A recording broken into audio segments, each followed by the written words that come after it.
Assalamualaikum warahmatullahi wabarakatuh. Perkenalkan, nama saya Mida Septia Nurhayati. Saya mahasiswi semester 5 Prodi Pendidikan Agama Islam di Sekolah Tinggi Ilmu Tarbiyah Al-Fatah, Siman, Sekaran, Lamongan. Pada video kali ini, saya akan membahas tentang sejarah pendidikan Islam masa Kekhalifahan Safawi. Sebelum kita masuk ke pembahasan, ada baiknya jika kita mengetahui tentang latar belakang berdirinya Kerajaan Safawi. Ketika Kerajaan Utsmani sudah mencapai puncak kemajuannya, Kerajaan Safawi di Persia baru berdiri. Kerajaan ini berkembang dengan cepat. Dinasti Safawiyah di Persia berkuasa antara tahun 1502 sampai 1722 Masehi. Kerajaan Safawi berasal dari sebuah gerakan Torekot yang berdiri di Ardabil, yakni sebuah kota yang berada di Azerbaijan. Torekot ini diberi nama Torekot Safawiyah, didirikan pada waktu yang hampir bersamaan dengan berdirinya Kerajaan Utsmani. Nama Safawiyah diambil dari nama pendirinya, yakni Safi al-Din, yang berkuasa antara tahun 1252 sampai 1334 Masehi.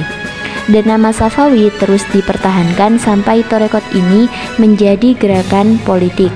Bahkan nama itu terus dilestarikan setelah gerakan ini berhasil mendirikan kerajaan. Nah, setelah kita mengetahui tentang latar belakang berdirinya Kerajaan Safawi, sekarang kita masuk ke pembahasan. Yang pertama membahas tentang perkembangan pada masa Kerajaan Safawi. Dilihat dari kondisi politik dan sosial Kerajaan Safawi, kerajaan politik pada masa Kerajaan Safawi mulai bangkit kembali setelah Abbas naik tahta dari tahun 1587 sampai 1629, dan dia menata administrasi negara dengan cara yang lebih baik. Kondisi memprihatinkan Kerajaan Safawi bisa diatasi setelah Raja Safawi kelima, Abbas pertama, naik tahta. Ia memerintah dari tahun 1587 sampai 1629 Masehi. Selanjutnya, perlu diketahui bahwa Kerajaan Safawi dan Turki Utsmani sebelum abad ke-17 sudah saling bermusuhan dan Safawi banyak mengalami kekalahan. Namun, setelah Abbas pertama naik tahta, Kerajaan Safawi dalam merebut wilayah kekuasaan Turki Utsmani banyak mengalami kemenangan. Sekarang kita beralih ke kondisi keagamaannya. Pada masa Abbas, kebijakan keagamaan tidak lagi seperti masa khalifah-khalifah sebelumnya yang senantiasa memaksakan agar Syiah menjadi agama negara. Tetapi, ia menanamkan sikap toleransi. Paham Syiah tidak lagi menjadi paksaan, bahkan orang Sunni dapat hidup bebas mengerjakan ibadahnya. Bukan hanya itu saja, pendeta-pendeta Nasrani diperbolehkan mengembangkan ajaran agamanya dengan leluasa karena sudah banyak bangsa Armenia yang telah menjadi penduduk setia di kota Isfahan. Selanjutnya kita membahas tentang kondisi ekonominya.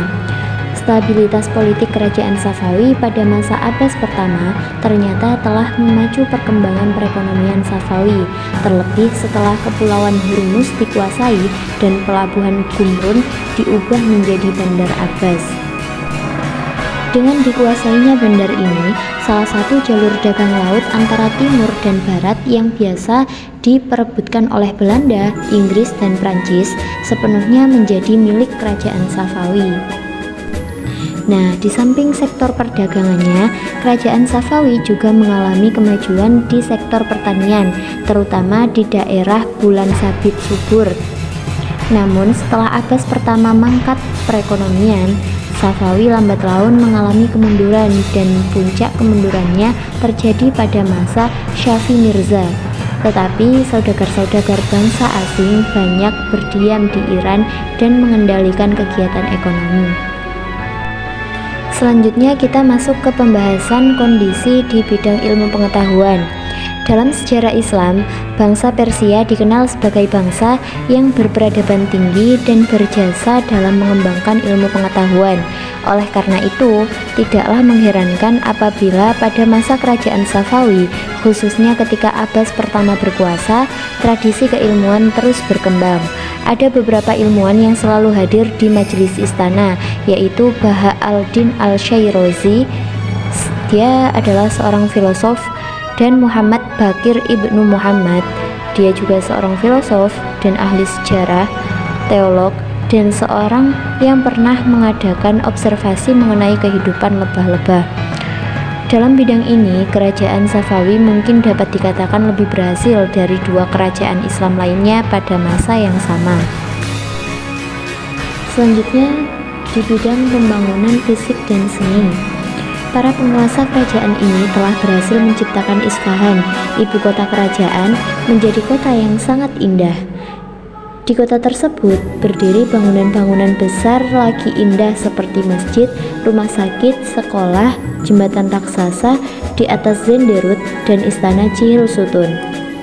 Kota Isfahan juga diperindah dengan taman-taman wisata yang ditata secara baik, secara cantik.